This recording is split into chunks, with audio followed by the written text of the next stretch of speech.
share ko lang po sa inyo mga boss ang magandang setup ng video okay machine pang parentahan man o pambahay. Ito mga boss ang setup ng video okay na pinaparentahan ko dati. Ngayon ang trabaho natin ay nag-install ng satellite dish antenna. Hindi na muna tayo ngayon nagpaparenta ng video okay. Ito mga boss ang kanyang player. Kapitan to. Sa Platinum nga pala mga boss, maraming klase ang Platinum. Pero ang ginagamit ko simula noon hanggang ngayon ay Kapitan to na Platinum. Ang amplifier naman dati, concert na 5 auto. Pero ngayon nag-upgrade na. Ang nilagay ko Sakura 733 ito. Mas malakas ito mga boss na ngayon na amplifier. Dito sa ampli at sa player, bali kung maganda ang iyong player tapos din naman kalakasan ng iyong ampli, hindi rin maganda ang sounds, dapat na ibabalance din. Katulad nito sa Sakura, ang ampli at ang kanya namang player ay Kapitan to. Napakaganda ng sounds niyan mga boss, maganda ang tunog niyan. Tapos ang atin namang mid-range, ayan, kahit yung ganito lang pwede na, maganda ng sagitsit ng ganitong mid-range. Ayan o, Twitter. Ito mga boss ang mid-range, yung boses. Ayan. Sa pagpili mga boss ng mid-range, ayan, tingnan nyo. Yung ganito mga boss ang magandang sounds, yung makapalang magnet. Paras lang naman yan concert, tapos 150 watts, pero ito sa magnet mga boss magkaiba. Ayan.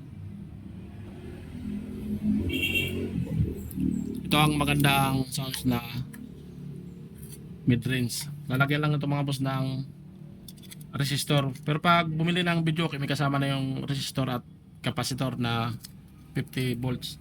Pero ang ginagamit ko lang ay itong resistor na 5 watts, 10 ohms o kaya 5 watts, 5 ohms pwede rin.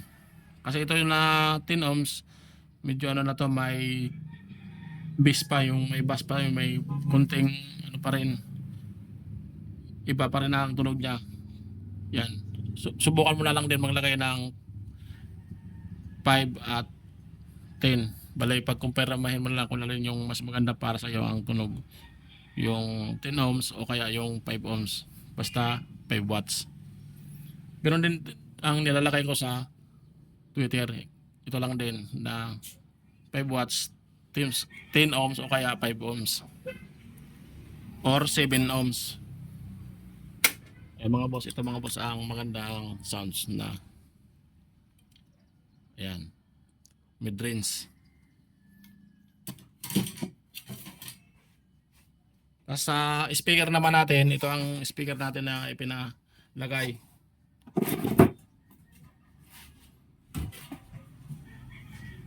Dalawang woofer, subwoofer at isang dalawang ring instrumental. Bali, dalawang woofer, yung subwoofer yun yung dagongdong, tapos isang instrumental yung may boses, pero mayroon pa rin siyang bass, yung may bass pa rin na yung lagabog pa rin, pero di katulad ng woofer na kumbaga yung kukunti na lang ang kanya, ang maririnig mo na boses sa kanya, ano na lang siya, dagongdong na lang, kalabog.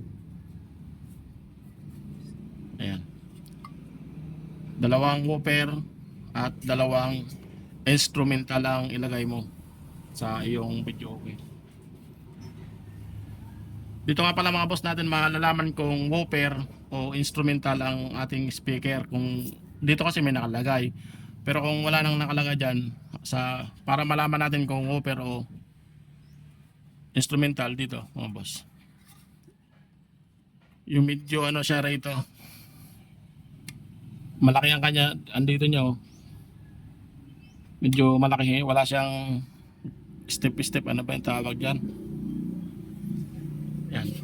Nakapain mo lang mga boss dito, yung mahamis lang siya rito, yung ano lang, yung ano ba to, makinis lang siya rito banda sa may gilid.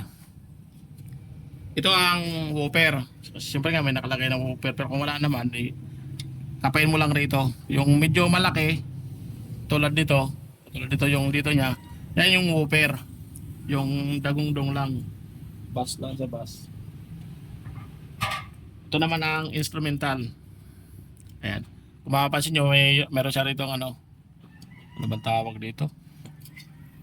Yan. Yung may ganito siya, oh.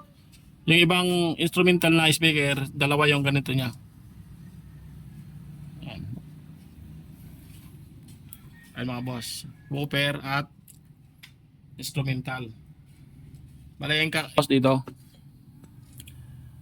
Dito yung woofer, doon naman sa kabila ang instrumental para maganda ang sounds. Kasi pag puro na lang woofer, puro na lang dagundong, magrereklamo rin ang magrerenta o yung gagamit kasi walang gaanong boses, kukunti lang. Di katulad ng mayroon instrumental, maganda ang kanyang boses, maganda ang tunog ng microphone.